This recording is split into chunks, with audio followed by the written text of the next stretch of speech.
was going to be copying it and reformatting it into slides. So I thought I'll try and do the summary of what we do just off the wiki here. So this was summary of week 1 in the statistics group, and really the focus has been on this simplified likelihood formalism. There were 2 main topics that were proposed. One was simplified likelihoods, the other was presentation of results. And I think with the population of people here, the interest was very much on the simplified likelihoods. I'll say a bit about maybe how we consider presentation of results at the end. But this, I think you've seen before, is the expression for the simplified likelihood. It doesn't look super simple, but basically a Poisson times a Gaussian of vector of nuisance parameters over here. And the idea of this is to take what could in general be a very complicated likelihood built out of, say, different Monte Carlo templates that are used for parameters, nuisance parameters, which are either experimental reconstruction type effects or which are theory effects. And in general, these things are going to be nonlinear. And so you have some interpolation scheme, some prior on the parameters that govern that interpolation. And in general, the likelihood can end up being a very complicated, very asymmetric sort of thing. In general, it will have an arbitrary number of high moments expressing the way in which the distributions are skewed and asymmetric and long-tailed and all the rest. So the idea of simplified likelihoods is to take this many, many nuisance parameter space with very complicated shapes in general, which is something that most people do not really have the setup. Outside the experiments are not set up to interpret, and to cast it instead into something which can be used in a very uniform way. So you can take the same piece of code that does likelihood evaluations, and you apply that to any kind of result that has been expressed with simplified likelihoods. It's just use of this covariance matrix across the number of bins times the Poisson, this Poisson likelihood here for what's the likelihood of the observed number of events given the expectations of signal and background, either profiled or marginalized across all of these nuisance parameters, theta. The thetas here feed in the simplified likelihood formulas, and they simply feed into changing the background expectation linearly as a function of these nuisance parameters in this part here. So we've spent a fair bit of time, particularly last week, so I won't go over last week again, but looking at testing this sort of formalism and looking for edge cases. So something I don't have any results on, but which is going to carry on after the meeting, is this use of the CMS SUSY 16052 result. The reason for using that is that it publishes some efficiency maps, and so we can do a direct comparison between models, Rivet, Delphis base of meta-analysis, reinterpretations. So this will carry on, but I don't have anything in particular to say about it now. So I'll scroll down. Let's blow this up a little.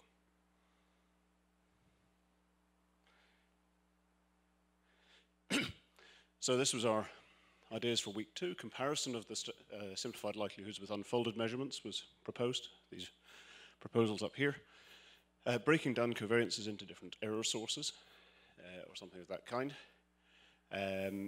And looking at correlations in signals as well. So again, we've done most of our work this week on simplified likelihoods. I'll spend most of my time talking about an extension to the simplified likelihood formalism that was written above, but I'll try and address some of these points as well. We also had this general presentation of results hanging on in the background, and honestly, I don't have anything to say about that, about extensions of the ways results are presented. Okay, so week 2, what did we do? So there's a little group of 4 or 5 of us now looking to take the reference code that Wolfgang and others, I think Wolfgang, Nick, myself, probably Sylvain, we all have some code that does either construction of or use of simplified likelihoods in different ways. So profiling the statistics, marginalizing the statistics, using Monte Carlo toys, using asymptotic solutions. And the idea that we think that it would probably aid the use of simplified likelihoods if there was a standard external code with minimal dependencies that could be used that people just pick up and that knows how to read the typical formats that Covariance Matrix is dumped out of HEP data in, that knows how to feed this stuff in. So this is being developed. So Wolfgang really is the principal maintainer of this code repository at the moment. The default starting point is his code plus whatever anyone else puts in. And then this will be tied together with a sort of benchmarking exercise of seeing how well does this actually perform. I think you saw last week, Wolfgang showed some plots of the coverage that you get from an efficiency map study with simplified likelihoods where in one analysis case, the coverage really exactly reproduced the experimental exclusion limits. And in another one, slightly disturbingly, it overcovered. So it was giving more powerful limits than you would expect. So this is one of several motivations perhaps to extend the formalism. We've also looked at in this efficiency map recast, I found that the numbers that I got from my version of the code looked a bit closer to CMS's versions of numbers, which is absolutely not a claim that my code is amazing and brilliant. Actually, it was very stupid and simple.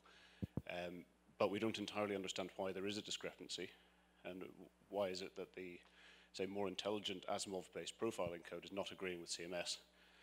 And it might be that actually the Asimov approximation, the one that does the asymptotic statistical limit of profiling and limit setting, is actually not appropriate in this case, and it's breaking down. That's why we're ending up with a significant difference in the overall cross-section limit numbers. So this is something that we are going to look into. I think we obviously want to understand that if several different groups take the same simplified likelihood data, apply it via the same efficiency maps and get very different results, we want to understand why is that happening. Is this actually a real-life example of simplified likelihood breaking down in quite a significant way? Okay, so this is going on. Wolfgang, Nick, myself are going to carry on looking at this. Right, so then I'll say something about this continuing from last week, about beyond simplified likelihood developments. I think maybe we should call it next to simplified likelihood. So here again, I've just copied this equation at the top. It's just the same one as before, the Poisson likelihood with the nuisance parameters embedded in the exponential.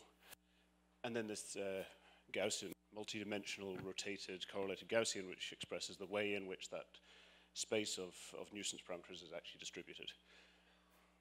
So one of the major approximations then, of course, is that, well, there's two ways you can phrase the approximation.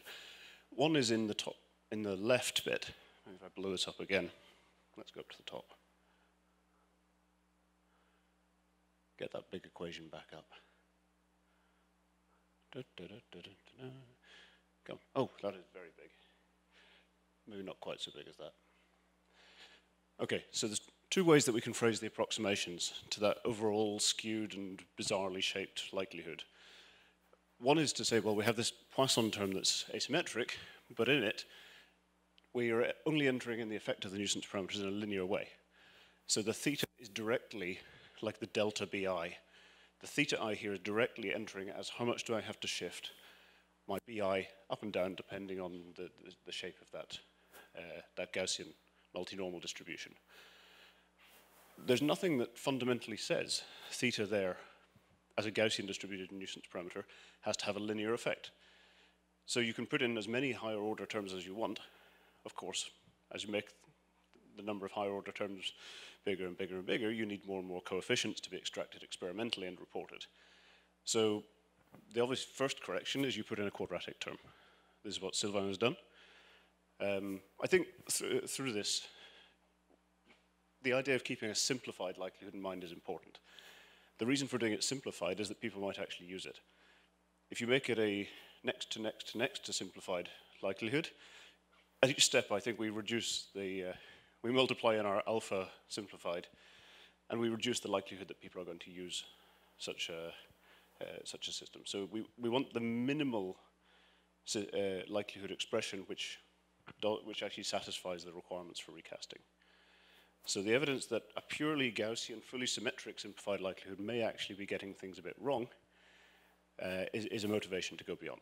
So the thing I'll spend most time talking here about is relaxing that idea that the theta I is a directly linearly propagating correction to the background expectation, and challenge that by putting in a quadratic second term as well, which of course brings in an extra coefficient.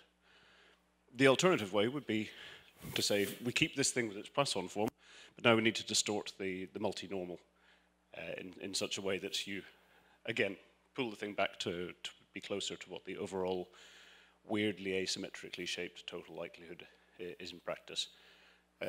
I'll say a little bit about that. Most of what's been done this week has been on the left-hand side of the expression.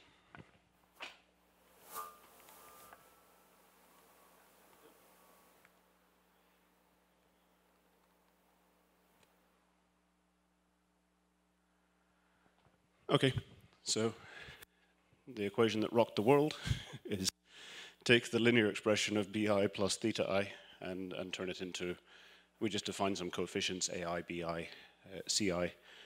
So now this thing moves to being a quadratic expression. I should say there is another way that we could probably get the same effect, which would be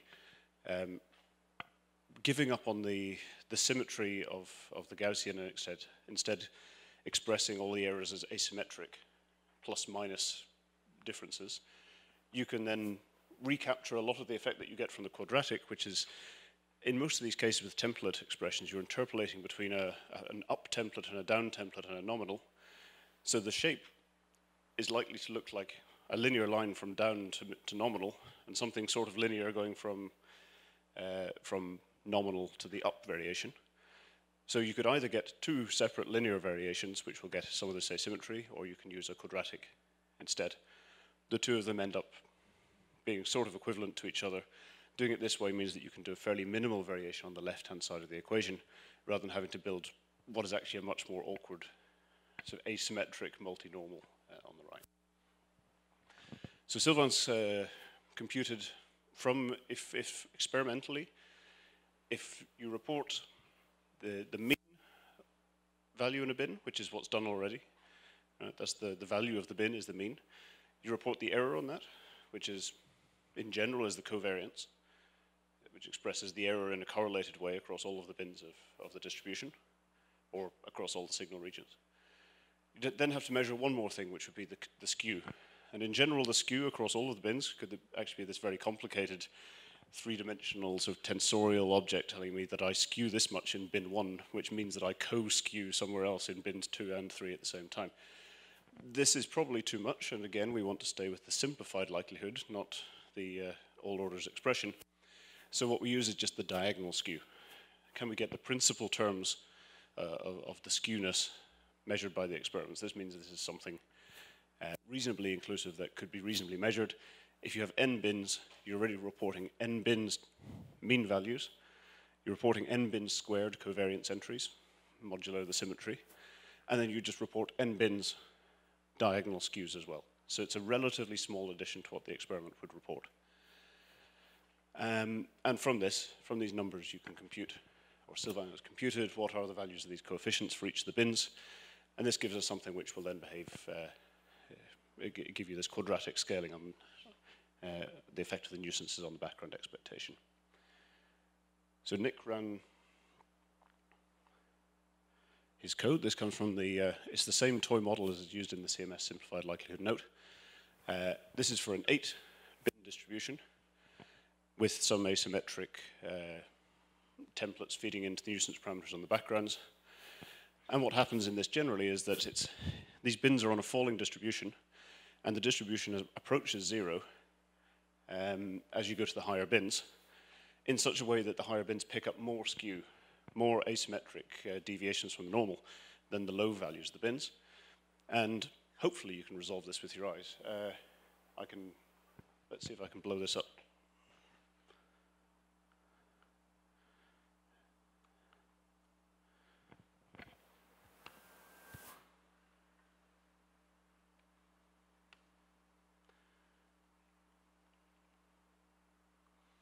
Okay, here's a slightly bigger version. So you can see in the low bins up there, if I scroll up one little notch, there's a red line and a green line. The red is the sort of naive quadratic simplified likelihood form. The green line is if you include the skew term. So you can see in the top bin, the number 1 bin, in which the distribution is most Gaussian, the two are agreeing very well. You can also see this in the covariances expressed as these contours of overlaid green and blue lines down here. As we go down the distribution, actually it picks up more and more skew, and you start to see the green peak moving away from the symmetric value that was fitted for the Gaussian. And it gets more and more and more as we go down, until at the end there is actually quite a significant deviation. You can see the green peak sticking out to the left in these last couple of bins. So this is a case where the distribution is really skewed with a tighter distribution on the left-hand side of the nuisance parameters. What's the actual effect of this on the physical number, which is the expected background? What's this actually doing? Well, I've made a plot, just one example plot. This is for bin 2 versus bin 7 for the same data, just a different implementation. And if I throw a lot of toy samplings from this model using the extracted skew in addition to the covariance and the mean, the red then is the naive simplified likelihood with a purely quadratic distribution of nuisance parameters, but because the nuisance parameters are the same as the background correction, this means that it has a tendency to drive the background expectation to be negative. So if you're in one of these high bins, this is bin 2, this is bin 7. Bin 7 is one of the ones that's closer to the zero, the lower bound of how low can the expectation be. And you can see that the uncertainty in that from the nuisance parameters is leading the expectation to have really quite a substantial chunk of the probability density living below zero, which is bad. Poisson likelihoods don't really like being given negative numbers as their inputs. And then something really nice and physical has come out of the fit, which is that if you put in the skew term, so you now have the skew feeding into that quadratic new order in the way that the nuisance parameters map into corrections to the background expectation, you can see that it has squeezed it. So this distribution is now tilted and twisted so that the tail that goes into the negative region is now extremely small. Whoa, I got loud. I noted for the ones that I did, I ran 100,000 points to get this toy sample distribution. Let me see. Yeah, in this case, where have I put it? It's up at the top. Yeah, this case was an 8-bin toy model. And for that, about 8.4%, 8%-ish of the red points live below zero in at least one of the 8 bins. So you can think about if I have a fixed probability in bin 7 times the fixed probability of being in below zero in bin 2 times the same thing for bin 1, bin 3, bin 4, bin 5. Multiply it all up. The probability of there not being at least one parameter that's gone negative becomes relatively small. And once you go to more realistic signal regions, so the CMS 2016-050 has 84 signal regions, and I was only getting 1 in 100,000 points that I sampled from the quadratic version, this red version, which was not negative in some parameter. It's unknown at the moment to what extent that's biasing any fit or reinterpretation that you do, but I find it a bit worrying that we would do that. Typically, the response is, if in any direction, in any nuisance parameter, you predict something negative, you set it equal to zero, you set it to some tiny number. This means that you then splat a large chunk, in fact, a dominant chunk in realistic cases. You squeeze it up against zero, very arbitrarily. You distort the distribution, and the exact effect on the limit setting, I think, is not currently known. Whereas, I think this is a very strong argument for adding a skew term, is that it is explicitly the next order of correction, which is doing a good job to avoid that. It's not complete, so we went from 8.4% to 0.4%. This is simplified likelihoods, not perfect likelihoods. I'm personally pretty happy with the idea that we dropped it by that much, just by putting in one extra vector of numbers. That seems like a reasonable correction to me. Yeah, George. Do you want to hold the mic? I'm just wondering, I think maybe I haven't followed all the arguments here, but this metric of counting the negative expectations, is this the most relevant? I mean, somewhere on this plot you want what it looks like with the full likelihood. Yeah, and so just the fact that the thing didn't go negative, is that, I mean, that's certainly very good.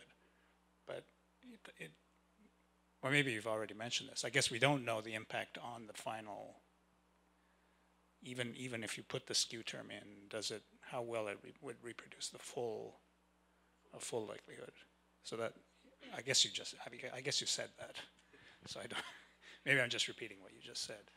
But I'm just wondering where this argument of the zero, this is just one thing that This is one thing that winds me up, yeah. This is personal obsession, which is why I can't avoid speaking about it. But no, you're right.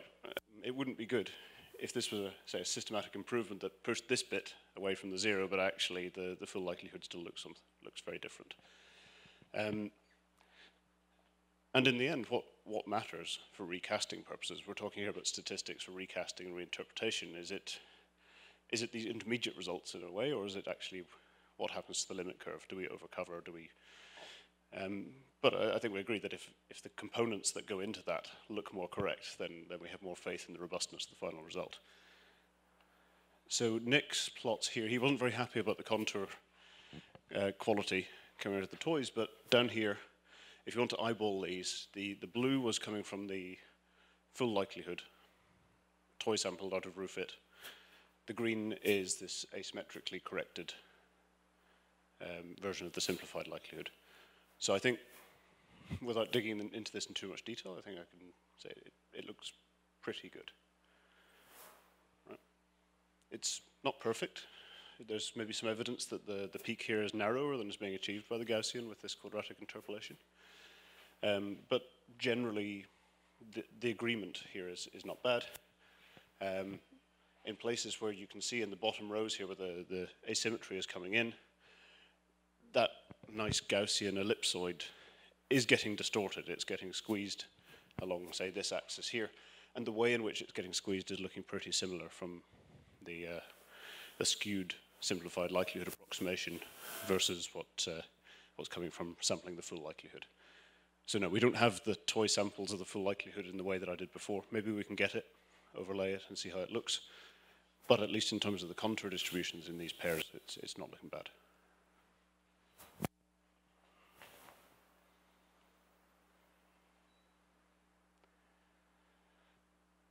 Okay, so I'll finish off with just saying that was what most time and most discussion went into. Other things that came up, comparison of simplified likelihoods with unfolded measurements. There aren't any that are actually available in both forms. So the idea of doing an experimental comparison between them wasn't really an option.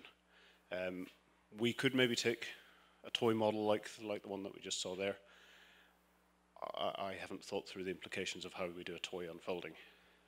My feeling is, or Nick's concern about the unfolding is that if you introduce some sort of regularization to say, I want something which ends up looking a bit more standard model-like, you put some assumptions into the unfolding, that's going to bias things from a statistical point of view.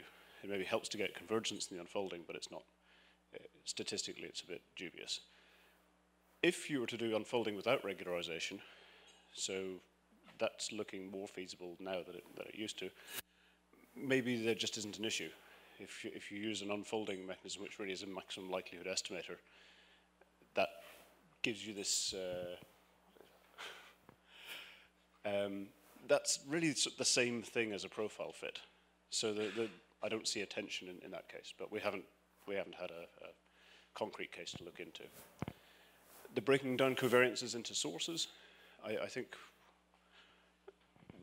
there's a general and I think reasonable fear from the experiments that if you publish all of the nuisance parameters as separate error sources, and then say we've got standardized names, so you can take this analysis and this analysis and this analysis, and jet nuisance parameter 1 will mean the same thing across all these analyses, and now you can correlate the hell out of everything, make mega simplified likelihoods and so on. I think there's a fear that would be overinterpreted, and that's probably correct. So the breakdown into error sources probably, well, it would be useful for combinations, and it would probably help us to overstate the power of reinterpretation. So I think there's a feeling that this is probably a step too far, at least at this point. As a way of reporting covariances, if we ignore the skew system, then breaking down the covariance matrix of the simplified likelihood, which is n bin by n bin, breaking that down by diagonalizing, reporting the eigenvectors as being separate orthogonal error sources is something that could be done. There's no particular reason for it other than that would be the easiest way to report it into HEP data. If we don't do that, you have to make an explicit extra table, which now HEP data has no semantic awareness that that table is a covariance matrix which should be applied to a different table somewhere else. This is something that requires a lot of manual intervention. And I think for the scaling of reinterpretation tools, we have to have something which is a bit more automated. Something where you can say, for this analysis, plus this analysis, plus this analysis, 100 of them, please. I would just like to point my computer at HEP data and have it work out. That thing is a covariance matrix. It's formatted in the following way. I know that these rows and columns correspond to these bins in a different data set. That's a system that we can scale. Something which requires manually going to each HEP data page, figuring out that table 11 actually is a transposed version of what should have applied to table 2 as a covariance. It's a huge amount of manual work and it's not going to scale well. So diagonalizing to report covariance matrices I think would be useful just because it automatically then ties the covariance structure to the particular data set that you want to reinterpret.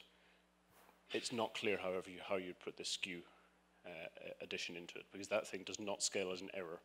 It would be misleading for it to appear as another error source because it's a very different object. Okay. I'll skip. This is a distribution of eigenvalues. I just want to make the point that if you wanted, you could also use a breakdown into eigenvalues as a way of compressing the amount of error data that's provided. You can just place a cutoff somewhere and say, we don't care about eigenvalues which are contributing less than 1% to the total error, for example.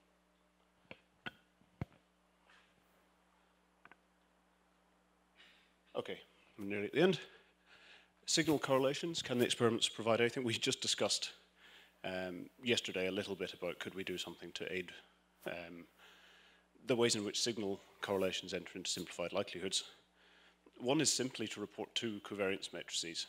You separate out the components which are experimental or reconstruction oriented from those which are Monte Carlo theory oriented. So the Monte Carlo theory on the background predictions. You've now got two different kinds of covariance matrix, and if you want, without having to do some of the very hard work, reparametrization, template-y sort of ideas of how you really could reinterpret into different background models. Instead, you could just do simple scaling to whatever extent seems reasonable of the background MC covariance matrix. But you now also have a breakdown by which you can say, well, actually the signal which enters into the same signal regions or the same bins is by definition in a very similar phase space to the background that entered into the same bins. So it's not unreasonable, not tested as an empirical, well, an out there statement. It's not unreasonable to assume that a lot of the same background correlations that apply in this bin to the backgrounds are also going to apply reasonably well to the signal. So this would be a simplified step for giving a breakdown by which you could place a certain subset of the correlations to the signal as well as to the backgrounds. And then it's an open question or a much harder piece of work to say, how can I take a very different Monte Carlo with very differently scaling theory errors and apply that in a consistent way. And maybe that would just be too complicated for a simplified likelihood. I think we all agree that we could, in general, anything can be done. But there's a balance to be struck here if you want people to actually use it. And this sort of simple breakdown of the covariance matrix into a reconstruction part and a theory uncertainties part would be one way. And on HEP data, which is the last thing, this is probably the closest that we come to presentation of experimental results. How do we actually feed this stuff into HEP data? How do we get it back out again? I think we agreed that it would be really great if HEP data had some semantic awareness of what simplified likelihoods are. If it knew that a certain data set table represents a covariance matrix, perhaps plus the skew correction. And then you could actually ask HEP data as a web application to do things for you. Can you show me the distribution of the covariance matrix? Can you diagonalize it for me? Can you compress it? Can you express it as error sources? Can you aggregate for me? If I have 200 signal regions, but I want to use CMS's compression of that down to 8 larger signal regions, can it do it for me? So the ideal would be that hep data knows this is a distinct extra data type. So in the way that you can currently go to the extra tab on the side that says, give me code, or give me extra metadata, extra information that comes with the analysis tables. If there was one of those that said simplified likelihoods and allowed us to pick more detail out of that, would be great. Otherwise, we need to either do this binding the correlations into the data sets, either as error sources or something else, maybe with standardized names and some conventions about if it's called stat, we treat it the following way. If it's called skew, we treat it a different way. This is a bit dirty, but it can be done. Another way would be having some metadata that says, this is a covariance in this table, which applies to the bins of this different table somewhere else, in a way that's going to be machine parsable. To me, that sounds actually like a bigger problem than having some dedicated object that's automatically connected. I don't think any of us want to spend our time writing code that tries to cross-reference tables in hep data and figure out what the relations between them are automatically. And the last thing to say, there's a hep data advisory board meeting. It only happens once a year, so this one's very well timed. It's happening next week, so I'll take everything we've discussed here to that meeting and see if we can get some change.